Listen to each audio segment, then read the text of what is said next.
What is up guys, it's your boy Solam here, back with another classic WoW Season of Discovery video.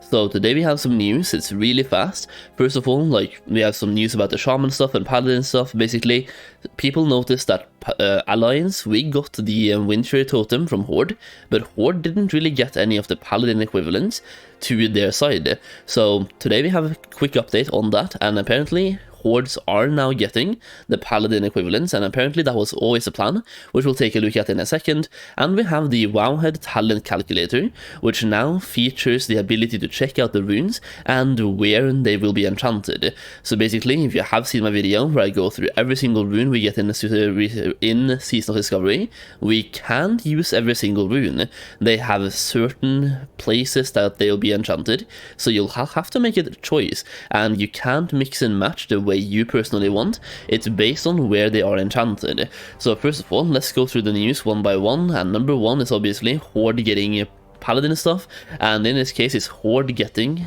access to King's buff for level 25 in Season of Discovery. So once again, Alliance got a Horde equivalent with a Shaman equivalent through Windfury, and people started noticing that Horde didn't really get any Paladin abilities, so here we go. They're getting King's buff for level 25, and I would assume they will get more of the Paladin stuff as we level up in the later phases, like for example Salvation, Threat Reduction, Wisdom, Might, all of those things really, I think will be coming in the later phases later down the line. But they're getting Kings for level 25, and if we scroll down here, in a tweet from a Blizzard developer, it was announced that Horde will be receiving a Blessing of Kings equivalent, as many players have been complaining about Alliance players getting Windfury totem from Feral Druids and Tremor totem from a Paladin passive. And if you would like to see all the runes that revealed at BlizzCon, check out the article here, which we already have. Lots of chatter about Horde not getting equal treatment in SOD. It was never true. Again, you've only seen low level stuff, but we have already prepped changes since BlizzCon to allow Horde to get Kings by level 25. Horde is going to be great, you are listening, more info to come. So that is great. First of all, I think it was a little bit of a mistake by giving Alliance like Windfury and Tremor at level 25 in phase 1, and not giving Horde anything equivalent in phase 1. Like, Blizzard might know everything that's coming later down the line, but as players, we only see what we're getting, and we're getting phase 1, and what we are seeing in this case on a surface level is that Alliance are getting Windfury and Tremor Totem, Horde is getting none of the Paladin abilities. So first of all, little bit of a mistake, but also very good by changing it, and listening to the community once again, showing they are listening, and they're doing improvements, or they're making changes based on what they're listening to, based on what the community wants. And then we also have the Wowhead Talent Calculator, the literal regular classic WoW Talent Calculator, so you can mix and match for yourself, and you can go and try to make your spec beforehand, level up to level 25, put those talents in, and if you scroll further down, you can even start putting on runes right now, so you can see which runes are used in which spots. So for example, I'm on a rogue right now, so we'll check out the chest ones. You have Deadly Brew, Just a Flesh Wound, Quick Draw, and Slaughter from the Shadows. All of those, the chest runes, you have to pick one of these. So basically, if you're playing a rogue, you can't use both Deadly Brew and Just a Flesh Wound. You have to pick one of those two, but you can mix them with something like the hand enchants right here, the glove enchants, where you actually have more like stuff. You have 5 different choices here. You have Main Gouge, Mutilate, Saber Slash, Shadow Strike, and Shiv. A bunch of abilities. So for example, if you want to be a tank rogue, you can go to chest, you can then pick Just a Flesh Wound, this one, right? Now you take 20% reduced physical damage while Blade Dance is active. Additionally, you have 6% chance to be a 6% reduced chance to be critically hit by melee attacks, and the threat generated by all your actions is massively increased, and your feint ability is replaced with Tease, which taunts the target to attack you. Now I stack this with Main Gouge, which is an instant strike with your offhand for normal offhand weapon damage, and increases your chance to parry by 10%. Obviously, a tank ability right there. And then you go to legs, where you have even more stuff. You have Between the Eyes, not really important for tanking, but look at this one, Blade Dance. We'll talk more about that in a second, but you also have the choice of Envenom. So over here you have 3 separate things you can choose between. You have a stun, you have a literal pure damage output, and you have a tank stuff. So Blade Dance in this case would be what I'm going with, a finishing move that increases your parry chance and lasts longer and grants more parry chance per combo point. So with 5 points you get 30 seconds and 10% parry.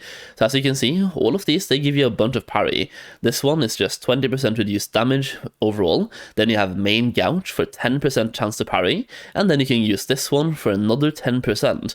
So you can basically always go around with 20% parry as a rogue. Now, since we were talking about Shamans, let's just go to Shamans real quick and talk about those as well. You can have Chest Enchant, Hand and Legs once again. Those are the 3 that you'll be able to enchant in phase 1. I think as we get to phase 2 and phase 3, they will include more runes and also give you more choices to enchant them more places. That way, instead of just having 3 runes active, you can have 4, 5, 6, and so on. Basically get more overpowered as we move on. Now here you have Dual Wield Specialization, Healing Rain, Overload, and Shield Mastery. Basically you have one for everything. You have one for Enhancement, Resto, Elemental, and Tank. And then for hands, you have Lava Burst, Lava Lash, Molten Blast, and Water Shield. Once again, same thing. Elemental, Enhancement, Tank, Healer. Like, roughly. You can mix and match. Like, some of them could be good for multiple specs, but I think they're meant to be one for every single spec in this case. And then you have legs. Once again, I'm assuming it's going to be 4, and there is. You have Ancestral Guidance, Earth Shield, Shamanistic Rage, and Way of Earth. So, Ancestral Guidance, Elemental, Earth Shield, Healer, Shamanistic Rage. This one looks like it could be usable for multiple specs, but definitely really good for 50% attack power, 10% spell power, and 6% healing power, whichever is the highest value. This one could be good for multiple specs, but I think it's really good for enhancement. But also Way of Earth, right? This is a must-have for tanking, so Way of Earth in this case, if you want to be a Shaman tank, and then Molten Blast. And then you have this one for Shield Mastery. Like, if you're doing a tank Shaman, I think all of these 3 are essential to have. Way of Earth, while Rockbiter weapon is active on your main hand weapon, you deal 100% increased threat, you gain 30% health, take 10% reduced damage, gain 6% reduced chance to be critically hit, and Earth Shock is now a taunt. This one is a must-have, not even optional, but the other ones could be optional. But for example, Molten Blast, it's a frontal cone ability, generates a high amount of threat, and Flame Shock periodic damage can reset the cooldown. That sounds familiar. If you played Retail and you played a Monk, for example, it sounds like the Flame Breath you have as a Monk, which could also be reset from regular attacks or something. Then you have Shield Mastery. Each time you block, you regenerate mana equal to 4% of your max mana, and gain armor equal to 30% of your shield's armor value, stacking up to 5 times. You also always gain 10% increased chance to block, and 15% increased block value. Now, it doesn't look like they have put in the one for Kings just yet on Wowhead. I didn't see it at least, so no Kings, but it is coming. Apparently the Kings buff is coming, like we see here, and we see here, Horde is getting King's buff for level 25, but hasn't really been put in just yet. And while we're on that topic, let's talk about the Druid equivalent. I just want to show you that one real quick, because Druids are getting an equivalent for the Wind Fury Totem. I think, let me go to chest, yeah, Wild Strikes. While you are in cat form, bear form, or dire bear form, so literally like Feral Druid, but both DPS and tank can have this one, party members within 20 yards gain increased combat ferocity. Each melee hit has a 20% chance of granting the attacker an extra attack with 20% additional attack power. No effect if the party member is already benefiting from Wind Fury Totem. So for me, I would obviously pick this one, and I really want to play a Feral Druid DPS in Season. I'm not gonna lie, Season of Discovery that is. It just sounds super cool.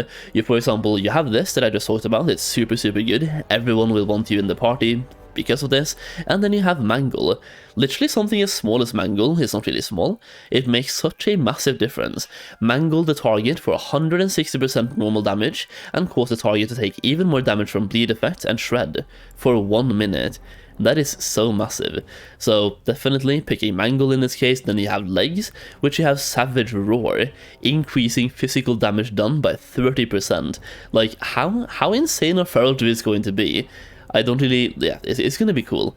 and level 25 being max, I think I'll just take some time and make the perfect spec, get like the perfect gear and stuff as well, and make a video where I'm making my character, or planning my character basically.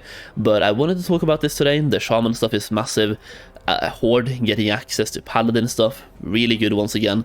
Let me know your thoughts on Season of Discovery in the comments down below. Just wanted to update you guys today on what's happening and the fact that they are listening. Once again, people had concerns, Blizzard are listening, really good if you ask me. Leave a like, leave a sub, thank you so much for watching as always. It's been 10 minutes, I've wasted your time, I'm sorry. Either way, thank you for watching. That's it, peace out.